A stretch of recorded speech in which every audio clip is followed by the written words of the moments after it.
the movement of attention could be said to be this flow of focusing on something, closing, and then expanding, which is unfocusing. If I'm identified with a movement of attention, in other words, I am the closing or I am the opening, then that's going to result in the sense of separation, which is suffering. Oh, I want it to be so open, but no, I'm getting closed. Oh no, I want to open again. Oh yes. Oh no. But it is our attention that is moving in that way. As consciousness, I am not moving. Oh, look, it is closing. Oh, that is, yes, very unpleasant. Then it expands. Oh, wow, yes. Huh, look at that.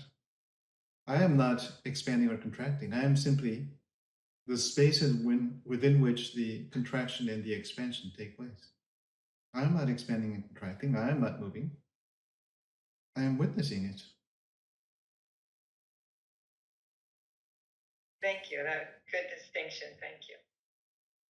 You see, from my experience, in the human perspective, the human experience, which is very, tactile, very about sensation, about existing. If I can allow myself, from the perspective of the human, to reach my face while there is an expanding or a contracting, I can remain more impartial towards it. Oh, I am in this place here. I am safe. I have a face. There is safety here. I can enjoy that. Oh, it is beginning to expand. Oh, how wonderful. Oh, it's going to contract. Oh, it isn't happening. The happening is not determined by anyone. It is just, why are the birds flying around? Why is the wind blowing? Why is it sunny today? Why am I breathing? Why am I still alive? It is a happening. It is not a doing. It's taking place independent of anybody's, even despite of their own affirmations that they can control, that nobody can control anything. Nothing. It is a happening. It is a flow. If I'm identified with trying to control the flow, then oh no, I want more of these very delicious contractions. Like I enjoy being miserable. No, why is it expanding? No. Or no, I only enjoy the la la la expanding. Oh, we're on one. Wonderful. Oh no, it's trying to close down. No, I'm beginning to become my no. I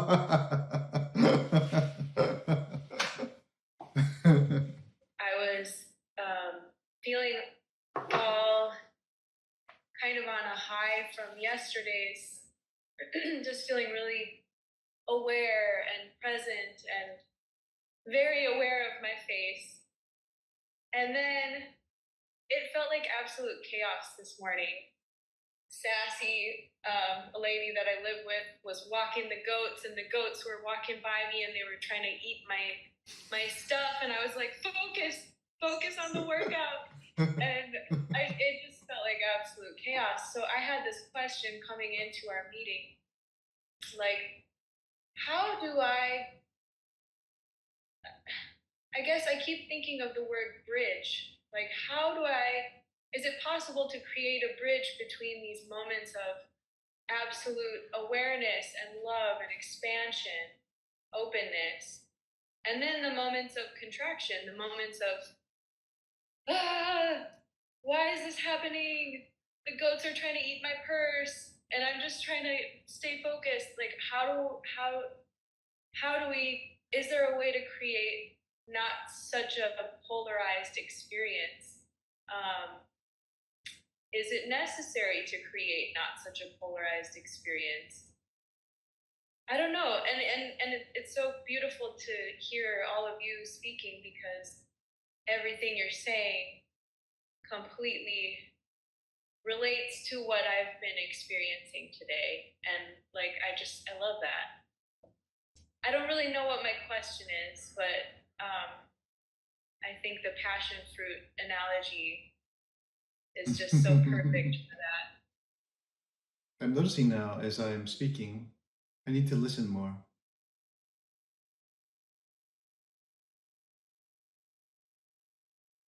It's really the chasm between the personal and the impersonal, perhaps. the person wants to have things like if we all have a person, we all want things just like we want them. The impersonal doesn't care. You see, it is very peculiar. It's just, oh, look at that. The goats are eating my clothing. Huh. But then as a person, no, I need to punish them or I need to run away. This is very, very bad.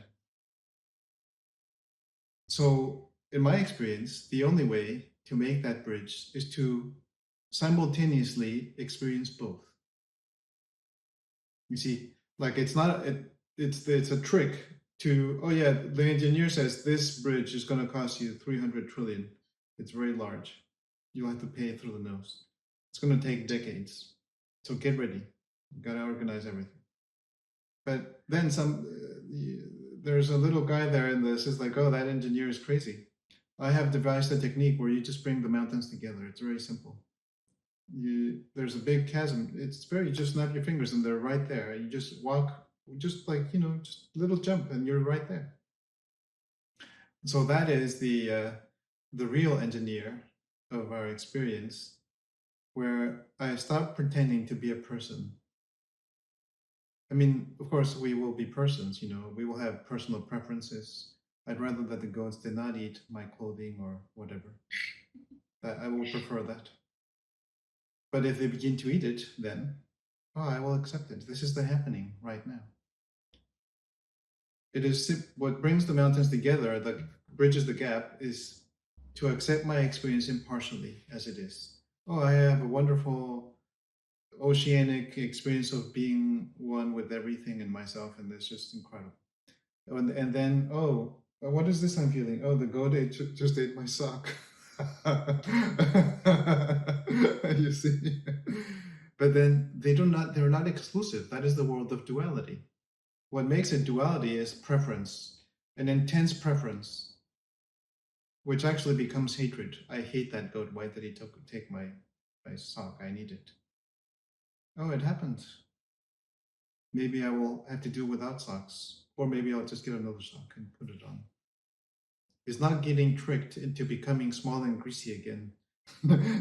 I'm starting to like that now. Oh, the goat tricked me. Through no fault of its own. The goat was just doing the bidding of the happening. The goat is innocent. It wants to eat things.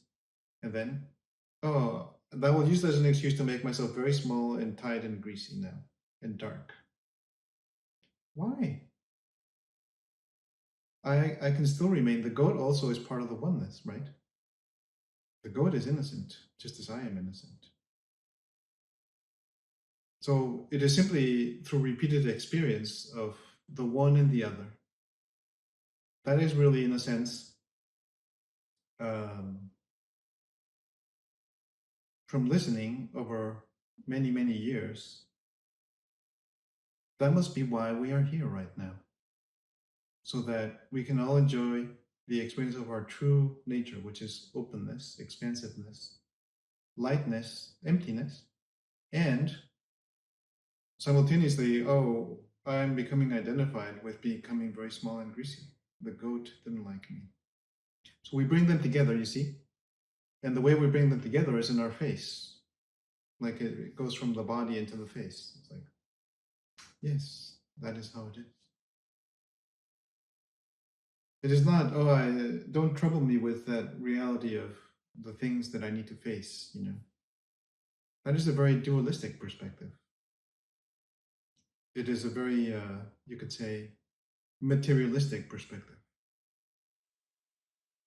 I wonder, Maggie, what your experience is, how you would like to inform us about what it is.